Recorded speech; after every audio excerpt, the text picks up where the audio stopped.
Having a little problem with the camera this morning. At minus 20 degrees, it doesn't want to stay on. So we get these gloves back on. So let's talk about the drive system. When I'm going straight down the highway, even if it's snowpack, if it's total snowpack, once all four wheels are turning at the same rate, I'm in front wheel drive. I know Subaru tells people that symmetrical all-wheel drive is best in winter conditions, but I can tell you right now, I don't need power to the rear axle if I'm driving straight down the highway. But any turn of the wheel, if I turn the wheel to the left, what would happen is power will stop being fed back through the propeller shaft through the active torque control or electronic torque control, and it's distributed to the rear axle.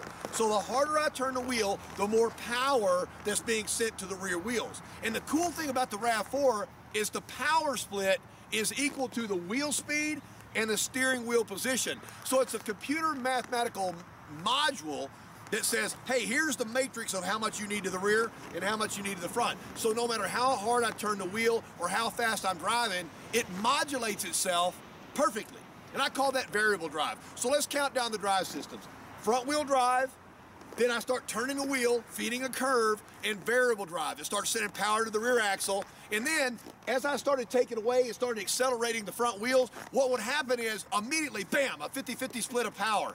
So before this wheel could be shut down by the traction control, the power split was 50-50. And I'm telling you, no matter what roads I was driving on all week long, I never had that throttle deactivation or the throttle kill, that whoa. I never experienced that because the drive system was so outstanding. And I did intend to lock the button in, the lock button that locks it into a 50-50 split, but I never had to do that. So I've driven all week long on a drive system that I feel is superior to any small SUV out there. And if that's not enough, think about this. We also add this to the Highlander.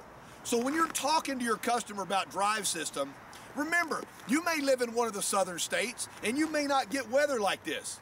But somebody may buy this vehicle someday and bring it to Montana or Wyoming or Idaho. And this system is going to add resale value to the unit. So it really doesn't matter what you pay for the vehicle if you get your money back. Toyota, the highest resale value in the industry. This has been Saturday Morning Meeting. I hope it helps. PK52.